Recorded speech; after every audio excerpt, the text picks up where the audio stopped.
Christmas Eve at the Henderson family house always followed the same script. Mom would spend weeks transforming our suburban home into something that belonged in a magazine spread, complete with professional decorations, catered appetizers, and enough champagne to stock a small restaurant. Dad would invite his business associates and their families, turning what should have been an intimate holiday into a networking event disguised as family time. And I would sit in the corner, watching my parents perform their annual tradition of reminding everyone within earshot that I was the family's greatest disappointment. This year felt different though. Not because anything had changed about their expectations or my apparent failures, but because I'd finally reached a point where their opinions couldn't touch me anymore. At 26, after 3 years of careful planning and strategic silence, I was ready for them to learn exactly who their disappointment daughter had become. The evening started predictably enough. I arrived at 6:30 wearing my usual thrift store sweater and worn jeans, carrying a small gift bag that contained homemade cookies for my 12-year-old cousin Ashley. She was the only family member who'd ever shown genuine interest in my life, probably because she was too young to understand that I was supposed to be the cautionary tale. "There's our little artist," Mom announced to the room as I walked in, her voice carrying that particular tone of affectionate condescension she'd perfected over the years. "Still pursuing your little craft projects, I see." The assembled guests, a mix of Dad's colleagues from the investment firm and Mom's country club friends, turned to look at me with polite interest. I'd been introduced as the artistic one so many times that most of them probably assumed I spent my days finger painting or making jewelry from bottle caps. What they didn't know was that my little craft projects had generated over $3 million in revenue in the past 18 months. "Hi, Mom," I said, accepting her air kiss greeting. "You look beautiful. Is that the new Chanel dress?" "It is. Your father insisted I treat myself. Business has been so good this year." She gestured toward Dad, who was holding court near the fireplace, regaling a group of associates with stories about his latest real estate acquisitions. Business had indeed been good for Dad.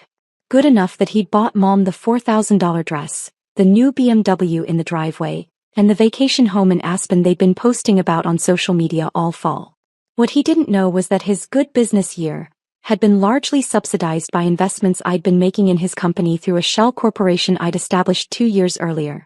My brother Michael appeared at my elbow, carrying a crystal tumbler filled with what I recognized as Dad's expensive scotch. At 28, Michael had perfected the art of looking successful while accomplishing remarkably little. He worked at a marketing firm downtown, lived in a luxury apartment paid for by our parents, and drove a car that cost more than most people's annual salaries. Well, he said, looking me up and down with practiced disdain. "The prodigal daughter returns. Still shopping at Goodwill, I see.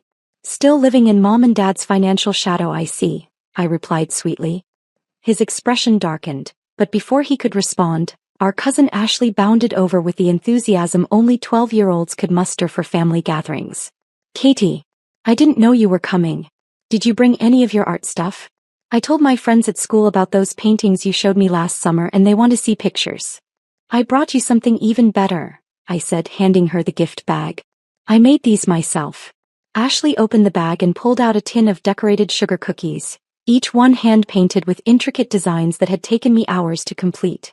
Her face lit up with genuine delight, the first authentic emotion I'd seen all evening. "These are amazing. They look like tiny masterpieces." She held up a cookie decorated to look like a miniature Van Gogh Starry Night. "How do you even do this?" "Lots of practice," I said, watching Mom approach with that familiar look of patient tolerance she wore whenever Ashley showed interest in my work. "Ashley, honey, don't get too excited," Mom said gently. "They're just cookies. Katie's very creative, but let's not make a big fuss. Just cookies." I'd spent 40 hours over the past 2 weeks creating edible art that could have been displayed in a gallery, but to Mom they were just cookies. The same way my paintings were just little pictures, my sculptures were just playthings, and my entire career was just Katie's art phase. What Mom didn't understand was that my art phase had evolved into something considerably more substantial than weekend crafts. Over the past 3 years, I'd built a business empire that spanned fine art sales, commissioned sculptures, licensing deals for my designs, and a recently launched line of luxury home decor items that had been featured in Architectural Digest and House Beautiful. But I'd kept all of that carefully hidden from my family. Not because I was ashamed of my success, but because I'd learned early that sharing good news with people who expected you to fail was an exercise in futility. They'd either find ways to diminish your achievements or take credit for enabling them. Better to succeed quietly and reveal the truth when the moment was right. That moment was tonight.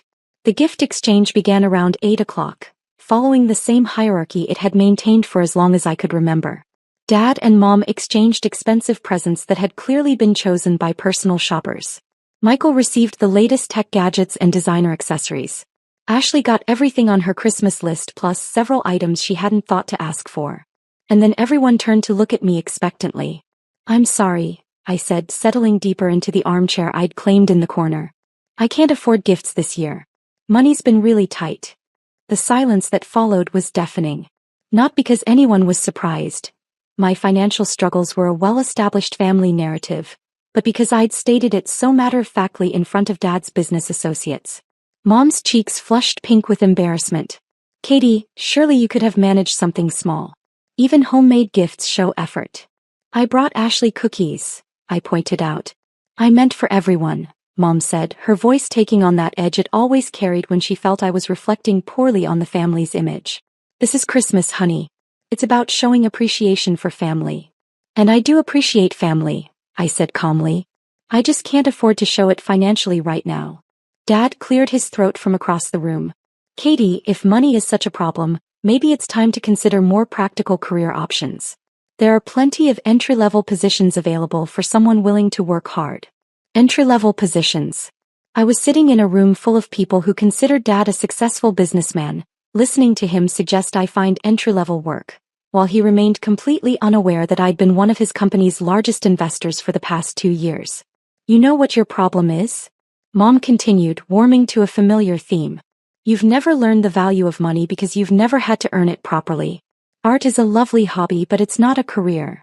"Mom's right," Michael chimed in, clearly enjoying the opportunity to lecture me in front of an audience. "You're 26 years old. Most people your age have established careers, savings accounts, retirement plans. You're still playing dress-up with finger paints."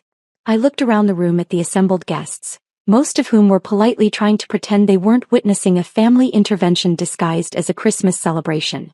These were successful business people, the kind who understood financial planning, investment strategies, and wealth management. They were about to get a very interesting education in assumptions. "You're absolutely right," I said, standing up and smoothing down my thrift store sweater. "I should probably check my finances more carefully." "Mom, speaking of finances, how are yours doing? When's the last time you actually looked at your bank balance?" Mom laughed. That particular laugh she reserved for my most ridiculous suggestions. Typical. The family disappointment strikes again.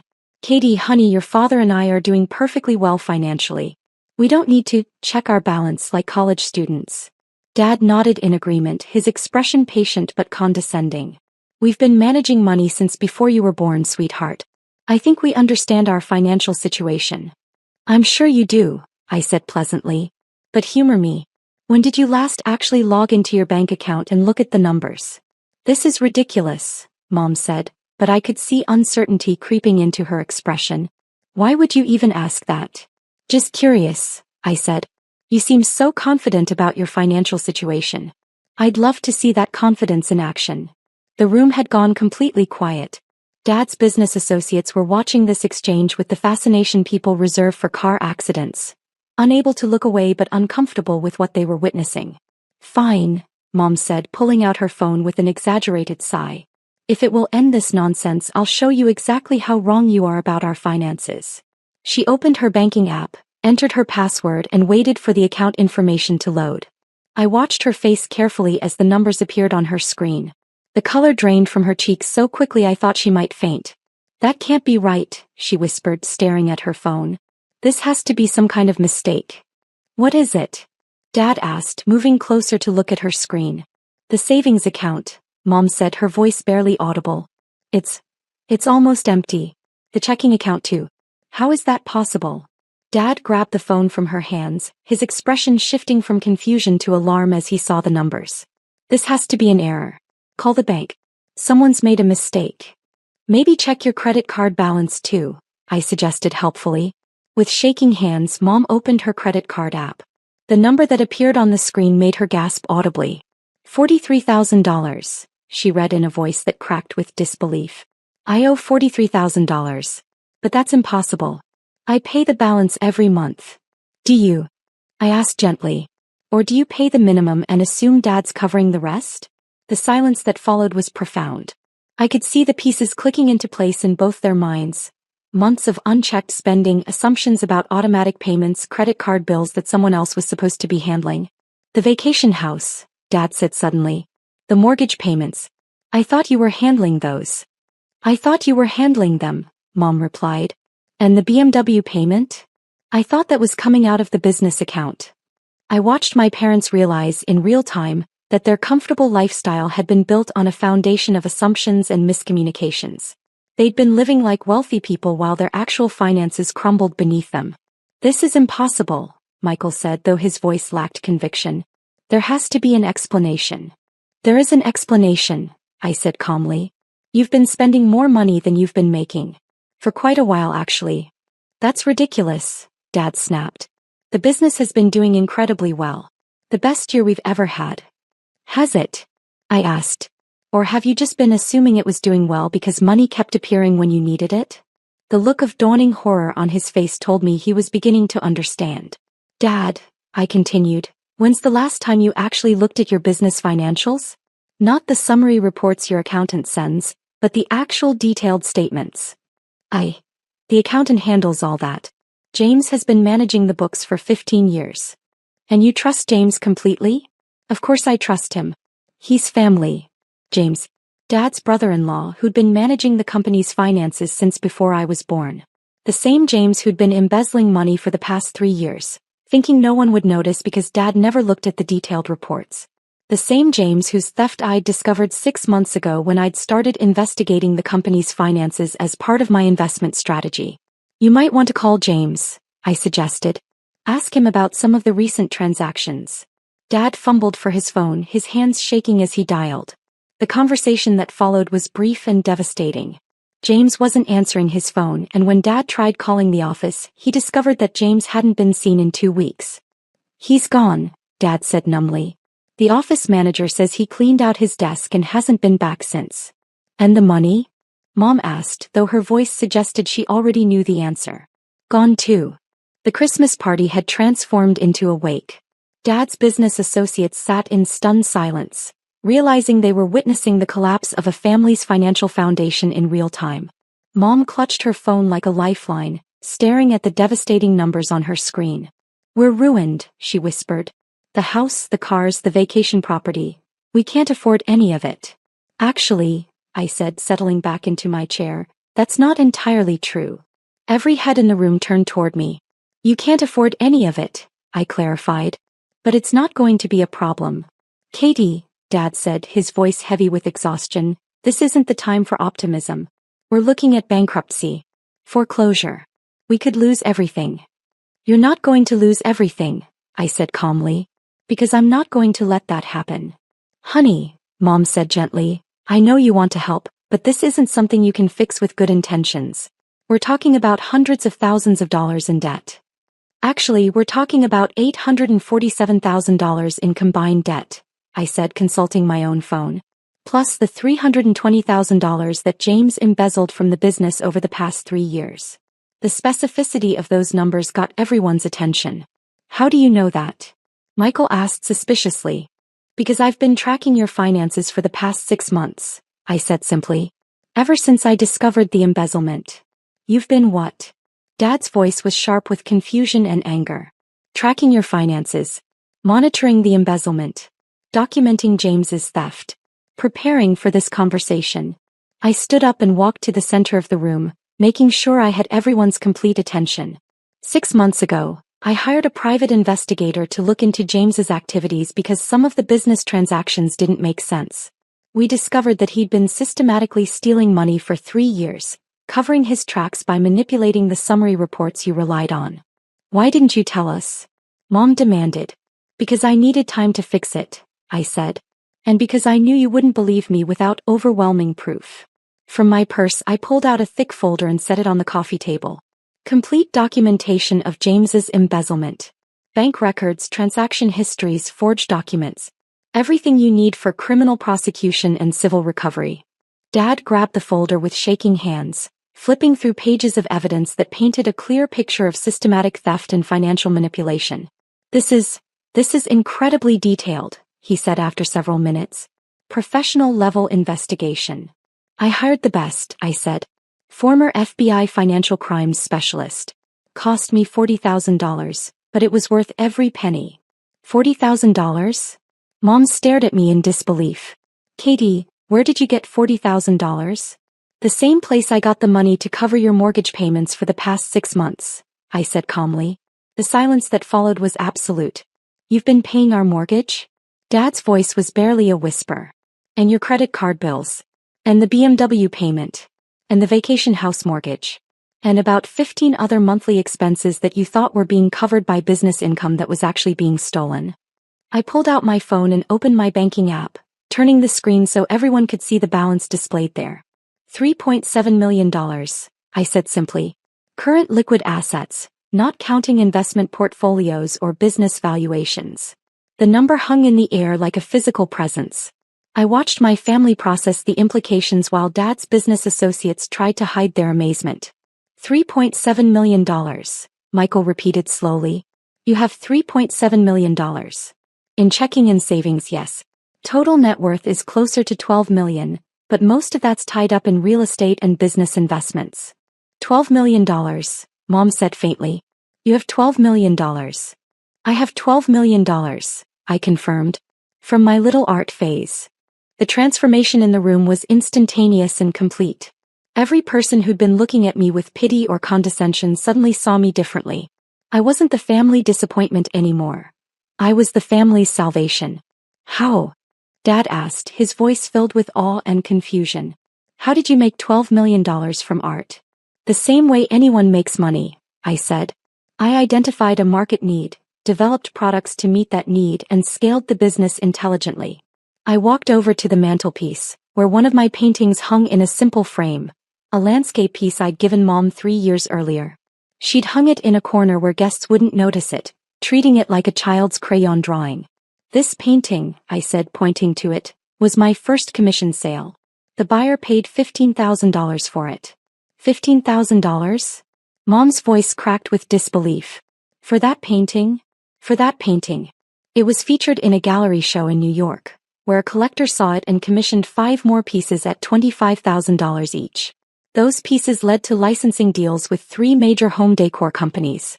The licensing deals led to product lines that are now sold in over 400 stores nationwide.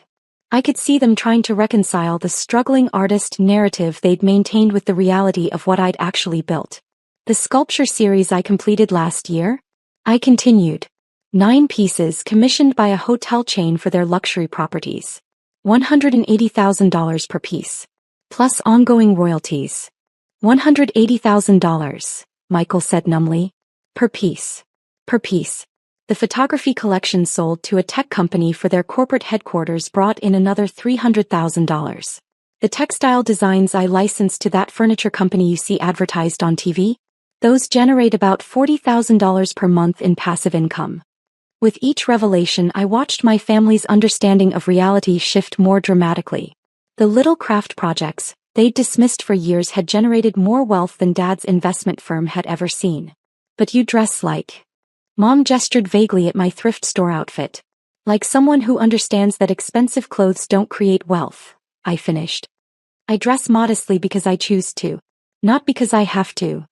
And you live in that tiny apartment, Michael added weakly. I live in a tiny apartment because it's convenient to my studio space and I don't need a lot of room, I said. I also own the building it's in plus the art gallery on the ground floor and the coffee shop next door. The revelations were coming too fast for them to process. Each new piece of information forced them to recalibrate everything they thought they knew about my life and capabilities. You own a building, Dad said slowly. In downtown. I own 3 buildings in downtown, I corrected. Plus a warehouse space where I run art classes for underprivileged kids, and a small manufacturing facility where we produce the licensed products. We. Ashley spoke up for the first time since the conversation had started. You have employees? 47 employees across all the businesses, I said, smiling at her. Including 5 other artists who work on commissions and product development. Ashley looked at me like I'd suddenly revealed I was a superhero. which, given her family's previous understanding of my life, wasn't far from the truth. Katie, Mom said, and her voice was small and uncertain, why didn't you tell us about any of this? It was the question I'd been waiting for. The one that would determine whether this conversation led to reconciliation or permanent estrangement. Because you never asked, I said simply. In 3 years of building this business, not one of you ever showed genuine interest in what I was doing. You assumed I was failing because failure fit your narrative about who I was supposed to be. The accusation hung heavy in the room. No one could deny it because it was objectively true. Every conversation about my career had been prefaced with assumptions about my limitations and their certainty about my inevitable failure. When I got my first gallery showing, I invited everyone, I continued. Michael said he was busy. Mom said gallery openings weren't her thing. Dad said he'd try to stop by but never did. I remember that, Ashley said quietly. I wanted to go, but Mom said it would be boring. When I got featured in Art Monthly magazine, I sent everyone copies. No one mentioned reading the article. When I won the Regional Artists Award, I called to share the news. Dad asked if there was any money involved, and when I said it was just recognition, he said congratulations and changed the subject. Each example was a small knife twist, but necessary.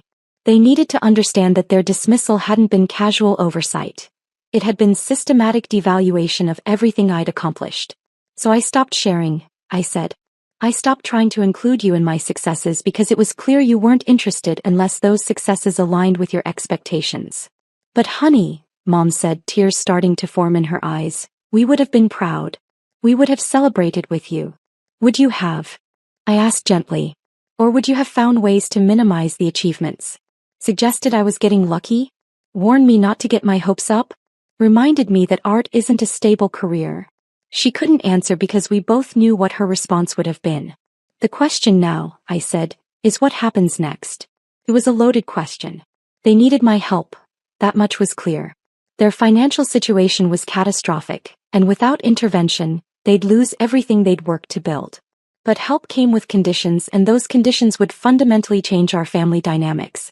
We need your help, Dad said quietly. I hate admitting that, but it's true. Without your help, we'll lose the house, the business, everything. I know, I said. And I'm willing to help. But not unconditionally. What do you want? Michael asked, and I could hear the wariness in his voice. I want respect, I said simply. I want acknowledgement of what I've accomplished. I want to be included in family decisions that affect everyone. And I want the dismissive comments and condescending attitudes to stop. Done, Mom said immediately. I'm not finished, I continued. I also want Dad to step back from day-to-day business operations and let me restructure the company properly. The embezzlement happened because there were no financial controls in place. That changes now.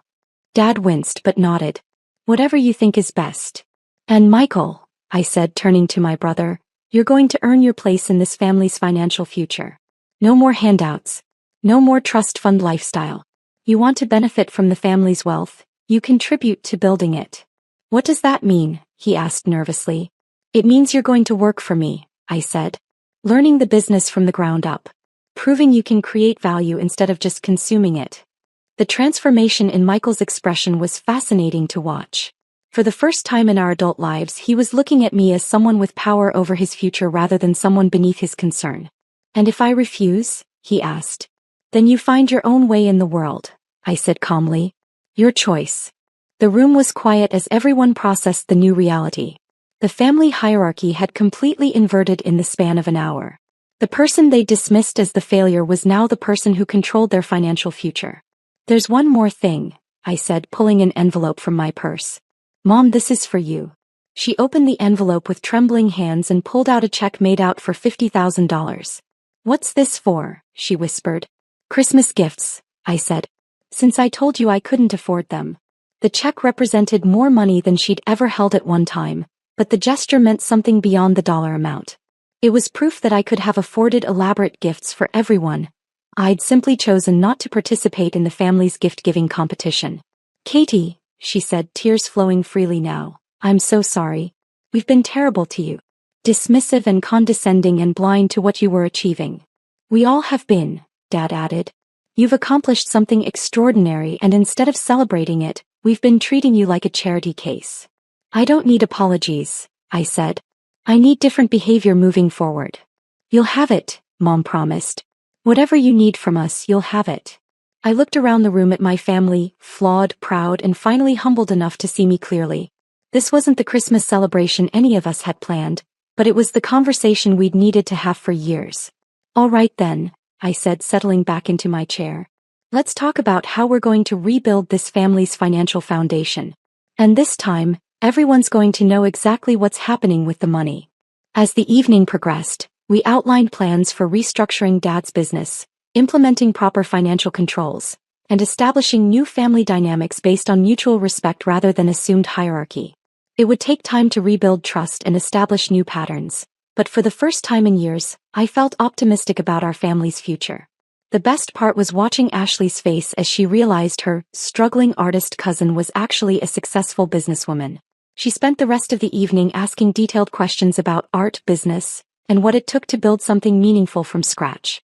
Maybe she'd be the next family member to surprise everyone with what she was capable of achieving.